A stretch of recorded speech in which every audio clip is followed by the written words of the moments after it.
Welcome back to my channel. I'm Luana from thegoodhumanacademy.com. I'm a nervous system specialist, and in today's video, I'm answering the question, what are bad boundaries? Every relationship is defined by its boundaries. Every human person is defined by their boundaries. And every body is defined by its boundaries. If we didn't have skin, the largest organ of our body, and the boundary of our body, we would be blobs on the street, blobs of organs, blood vessels, and we wouldn't be who we are today. So boundaries keep things in, and they separate this is me and that is not me. In its truest form, a boundary is a container.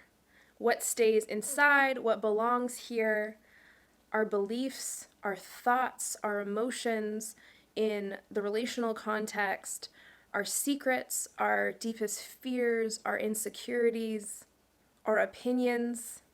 At its best, a boundary becomes a safe container, something that I can live inside and feel good and have enjoyable experiences. This is the essence of my work, is helping people have more enjoyable experiences within the boundary of their body and their being. Most importantly, boundaries are about connection and separation. It allows you to open up, bring something in, and share experiences and connection, and separate, have space, and define this is me, that is them, and not have everything be coming at you at once so that everything becomes you. Connection and separateness. There's this common misconception that if a person has boundaries, that they are losing connection. But it's in this sense of boundary and separateness that a specific connection and togetherness can actually be formed and shaped. If there are no boundaries and two people come together, it's a fusion. Two people are melding together, and that's not connection. It's not true connection. It's a fusion, a melding of sorts. So what does it mean when people say, I have bad boundaries? Does it mean that I take responsibility for things that I shouldn't? Does it mean that I'm indifferent and I avoid things that I actually should move towards and take responsibility for?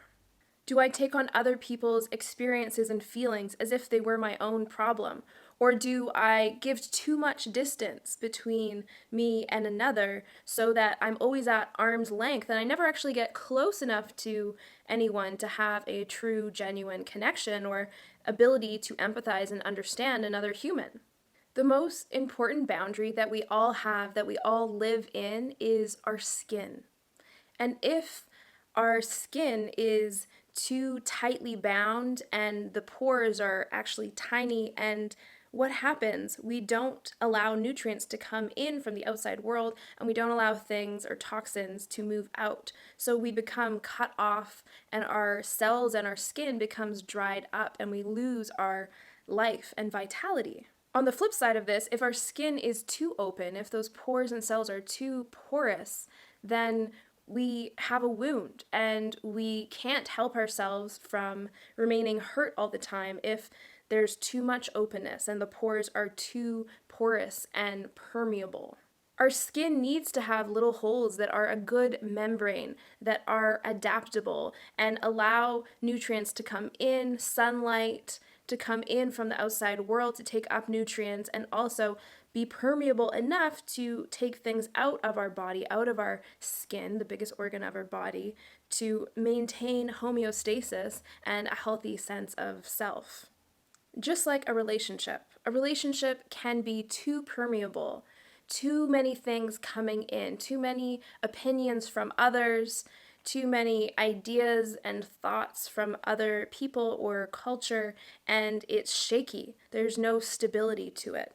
On the flip side of that, it can be too tightly bound. Our pores, just like our skin cells, a relationship can be too enmeshed, too tight, and individuals can be too closed off from other people's experiences and thoughts and ideas, and it can be like there's these two people on an island together and the world around them doesn't exist.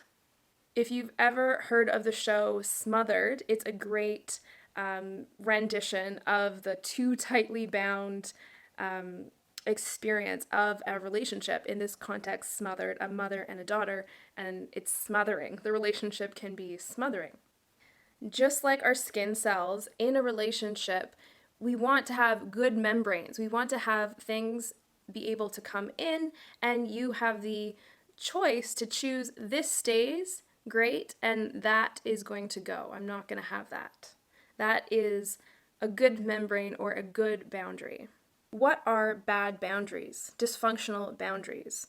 On one end of the spectrum, we have enmeshment, fusion, like the show Smothered, where there's basically, it's this show that follows around moms and daughter relationships in adulthood, and they're like living on an island. They're not actually on an island, it's all over America, but the mom and the daughter, their anxiety, the mom's anxiety is a child's anxiety, the adult's anxiety is the mom's anxiety, and they're fused. Their thoughts are the same, their influences are strong on each other, and they're bound by this fusion and enmeshed. That's enmeshment that is on one end of the spectrum.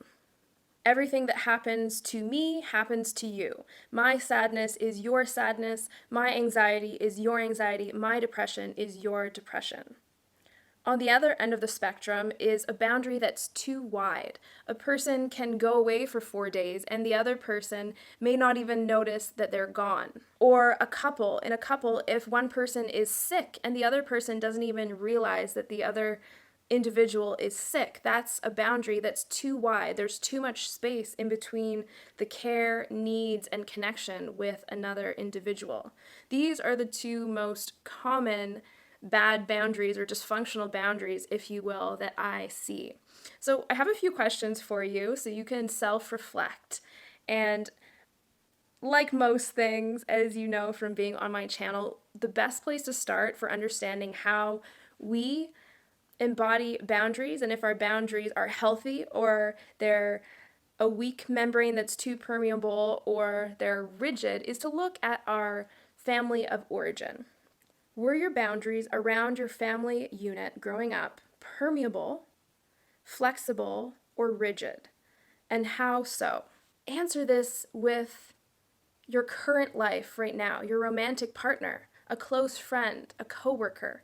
Is there rigidity and tightness being cut off from the world and others?